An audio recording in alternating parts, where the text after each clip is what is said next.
Welcome to the Vector software. In the next videos, we are going to go through the Vector software together and focus on important features, graphs, and buttons, and what to know and how to conduct a correct analysis.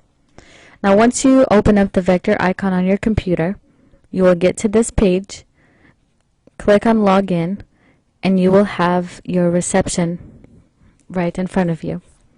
When you have a new patient, click on New Card, put in their first and their last name,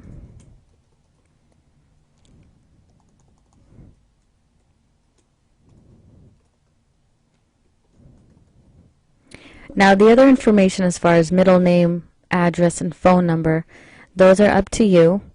The birth date is important to put in, as well as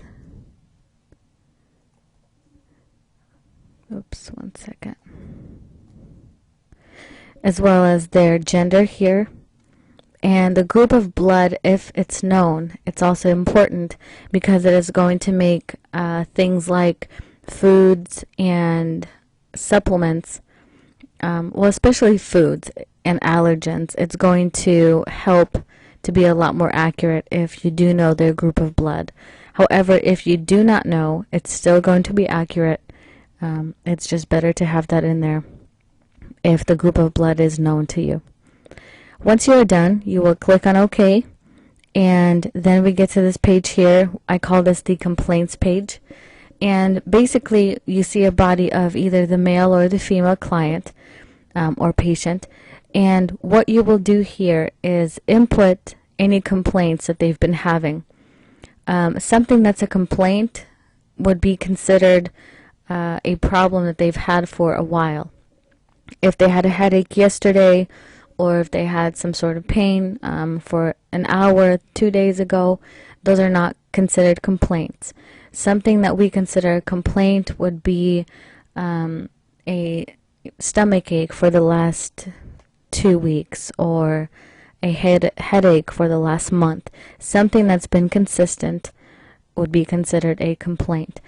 So then what we would do is we would click on the red dot, which would closely or would correspond the closest to the area of the body that they've been having pain or complaints or anything like that. And then depending on what is offered here in the list, we will check that. So if they've had deterioration of appetite, let's say for the last months, or pain in the abdomen tract, you would click on that and check those things accordingly. I recommend not doing more than 5 complaints for each client, just to keep it at a minimum. The other button here is called the diagnosis button, and this is only needed if the patient or client has been to a physician or doctor before they came to see you. So if they went to the to the emergency room, or if they went to their doctor and they've been diagnosed with hernia, or they've had an intestinal tumor, something like that, if it's already been diagnosed by somebody else, by another professional doctor, you would want to check that and make the system aware of what they've been diagnosed with in the past. Now, these other features here, the face feature, as I call it, is very helpful if you have your patient in front of you, which I would always recommend having your patient sitting in front of you and you looking at your screen alone until the scan begins. That way you can examine them and look at their tongue, at their face, into the eyes, and see maybe if you have any clues with this helpful face feature here to which and where their problems could be. For example, as we see on this page, it describes problems of the large intestine, and in the list here with the 1, 2, 3, and 4, 1, 2, 3, 4 here, it tells us what to look for on their face and what would represent large intestine problems.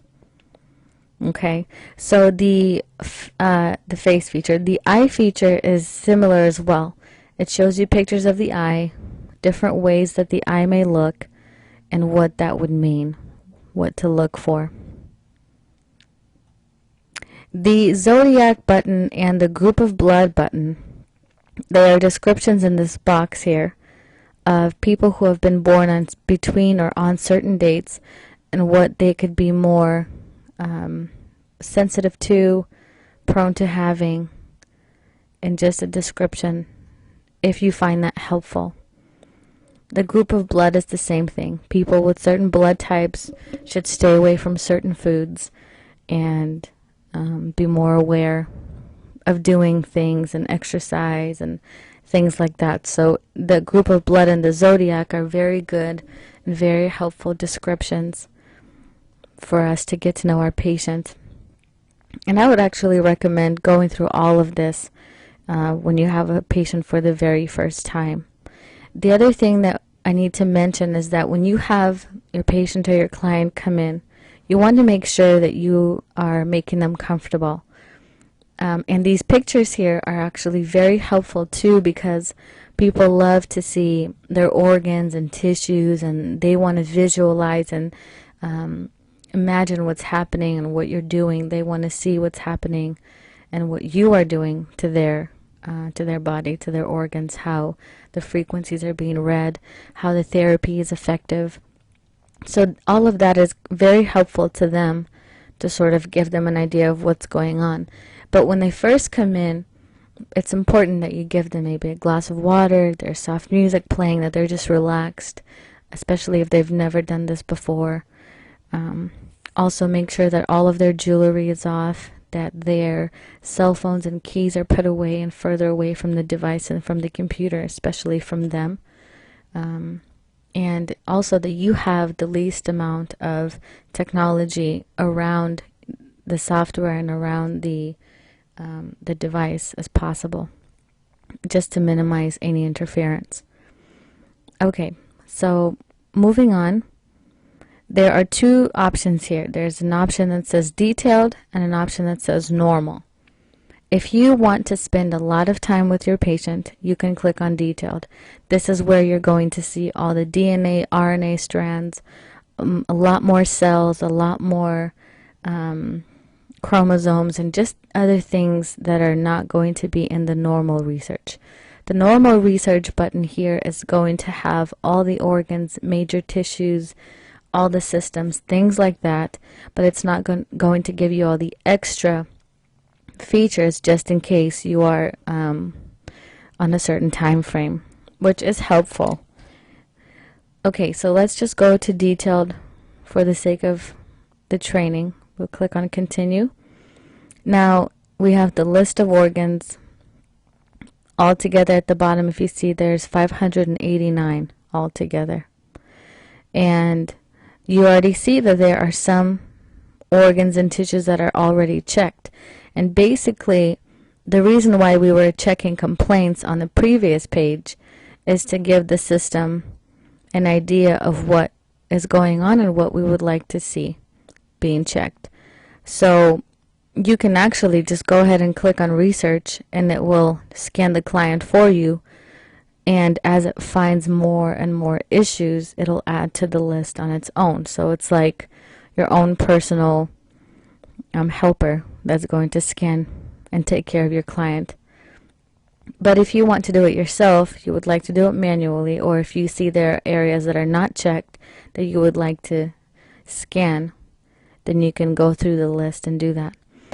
If you notice, there's a lot of organs here, and it would take a really long time to go through all of this in front of your patient. So what you can do, and I love this about this software, is what you can do is you can actually input and program certain organs, and when your client comes in, instead of going through the whole list, you just click option 1, 2, or 3, and you're ready to go. For example, if I have the way that I do it is I have an option 1 for male, female, and child. So if I have a male come in, I'll just click on option 1. If I have a child come in, click on option 2. And that way it just saves me a lot of time. The way you save them is you click on setup and click on the option that you would like to program first, so option 1, and then check